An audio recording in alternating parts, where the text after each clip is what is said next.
नमस्कार, आप देख रहे हैं न्यूज 18 का डिजिटल प्लेटफॉर्म और मैं हूं आपके साथ जागृति खंतवाल। और आज बात पाकिस्तान अधिकृत जम्मू कश्मीर यानी कि पीओके की, जहां हाल के दिनों में हालात तेजी से बिगड़ते दिखाई दे रहे हैं।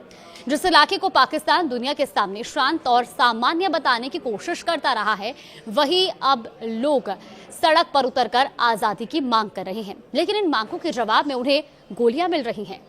रावलकोट में हुई हिंसक झड़पों के बाद पूरे पीओके में तनाव फैल गया है। प्रशासन और प्रदर्शनकारियों के बीच टकराव लगातार बढ़ रहा है और ये घटनाक्रम केवल स्थानीय राजनीति तक सीमित नहीं है, बल्कि पाकिस्तान सरकार की नीतियों और उसकी सुरक्षा व्यवस्था पर भी गंभीर सवाल खड़े कर रहा है। रविवार को रावलकोट में प्रदर्शनकारियों और सुरक्षा बलों के बीच हुई झड़प में कई लोगों की मौत हो गई, जबकि बड़ी संख्या में लोग घायल हुए हैं। अब उपलब्ध आंकड़ों के अनुसार मृतकों में पुलिसकर्मी और आम नागरिक दोनों शामिल हैं। हालांकि स्थानीय पत्रकारों, सामाजिक कार्यकर्ताओं और कुछ मानवाधिकार संगठनों का यह भी दावा है कि मरने और घायल होने वालों की वास्तविक संख्या सरकारी आंकड़ों से कहीं अधिक हो सकती है। अब इस बीच जो वीडियो सामने आ रही है वो भी ये बयान करते हैं कि हालात की गंभीरता क्या है। इन वीडियो के आधार पर ये आरोप भी लगाए जा रहे हैं कि पीओके में प्रदर्शनकारियों के खिलाफ सख्त कार्रवाई की जा रही है।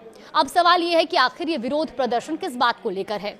दरअसल प्रशासन ने ज्वाइंट आवामी एक्शन कमेटी यानी कि जेएसी के प्रस्तावित लंबे मार्च को रोकने के लिए व्यापक अभियान चला रखा है और ये मार्च भीमबर से शुरू होकर मीरपुर, कोटली और पुंछ के रास्ते मुजफ्फराबाद पहुंचने वाला था।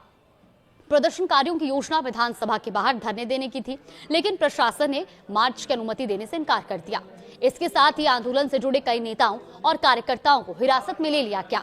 अब बताया जा रहा है कि 200 से अधिक लोगों को पूछताछ और सुरक्षा कारणों का हवाला देकर गिरफ्तार किया गया और कई स्थानीय नेता गिरफ्तारी से बचने के लिए अंडरग्राउंड हो चुके हैं। लेकिन इसके बावजूद आंदोलन थमता नजर नहीं आ रहा। प्रशासनिक सख्ती के बावजूद विरोध की आवाजें लगातार उठ रही हैं। मुजफ्फराबाद, रावलकोट, मीरपुर, भीमबर और अन्य इलाकों में लोगों ने प्रदर्शन किए। कई स्थानों पर बाजार बंद रहे और यातायात भी प्रभावित हुआ। प्रदर्शनकारियों का यह भी कहना है कि वो अपने अधिकारों और राजनीतिक प्रतिनिधित्व के लिए संघर्ष कर रहे हैं। और अब बात करते हैं विवाद की जड़ की। दरअसल ये विरोध किसी एक दिन या एक घटना का परिणाम नहीं है, ये लंबे समय से जमा हो रहे असंतोष का नतीजा है।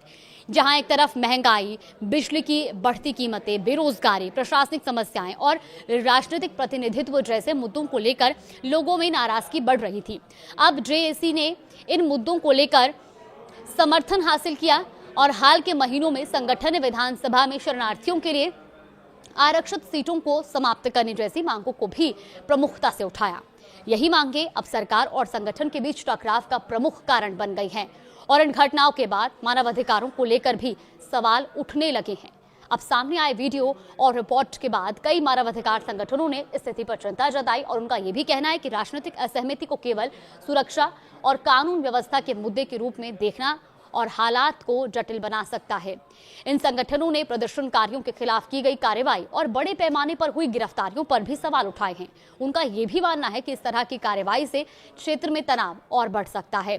फिलहाल पीओके में हालात पूरी तरह सामान्य नहीं हुए हैं। यहाँ पहले भी विरोध प्रदर्शन होते रहे हैं और हर बार प्रशासन और सेना की कार्रवाई चर्चा का विषय बनी रही है।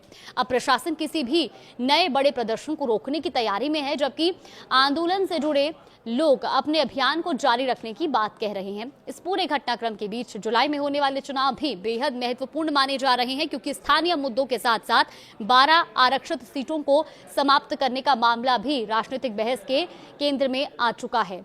वहीं राजनीतिक पर्यवेक्षकों का यह भी मानना है कि अगर जनता की आर्थिक और राजनीतिक मांगों का समाधान नहीं निकाला गया तो यह असंतोष भविष्य में और बड़े आंदोलन का रूप ले सकता है। यानी पीओके में पैदा हुआ ये संकट अब केवल कानून व्यवस्था का मामला नहीं रहा, ये शासन, राजनीतिक प्रतिनिधित्व और नागरिक अधिकारों से जुड़ा एक बड़ा राजनीतिक मुद्दा बनता जा रहा है। फिलहाल सबसे बड़ा सवाल यही है कि क्या पाकिस्तान सरकार इस बढ़ते असंतोष का राजनीतिक समाधान खोज पाएगी या फिर टकराव और गहराएगा। इस पर आगे भी कोई अपडेट आएगा तो आप तक जरूर साझा करें।